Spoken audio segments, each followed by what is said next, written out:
గురువు ఒక శిష్యుడు ఉండేవాళ్ళు. వాళ్ళిద్దరూ ఒకసారి గుడికెళ్ళినప్పుడు గుడి మెట్ల దగ్గర 2 చేతులు లేకుండా మోకాళ్ళ వరకు మాత్రమే కాళ్ళు ఉండే ఒక మనిషిని చూసి శిష్యుడు అయ్యో పాపం దేవుడికి అసలు మనసే లేదా, ఇలాంటి కష్టమైన పుట్టుకను కూడా ఇస్తాడా అనుకుంటూ లోపలికి వెళ్ళిపోయి మళ్ళీ బయటకు వచ్చిన తర్వాత ఇంటికి వెళ్ళిపోతారు. అప్పుడు ఇంట్లో అతనికి ఒక పాత న్యూస్ పేపర్ ఒకటి కనిపిస్తుంది. ఒక ఆయన ఊరు నుంచి వచ్చినప్పుడు వేరే ఒకరితో తన భార్య అక్రమ సంబంధం పెట్టుకున్నదాన్ని చూసి ఇంట్లో గొడవ పడగా, గొడవల మధ్యలో ఆయనకి దెబ్బ తగిలి ఆయన స్పృహ తప్పి కోల్పోతాడు. ఆయన తీసుకువెళ్ళి ఇద్దరూ కలిసి లారీ ఎక్కి గుద్దించేసి మనిషి శరీరం కనిపించకుండా ఒక్కొక్క మూలల్లో వేసేస్తారు. చేతులు కాళ్ళు అని సపరేట్గా.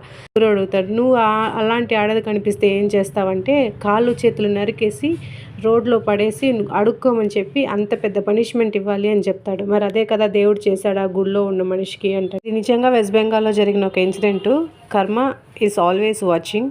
చిన్న తప్పైనా కానీ ఖచ్చితంగా పనిష్మెంట్ ఉంటుందని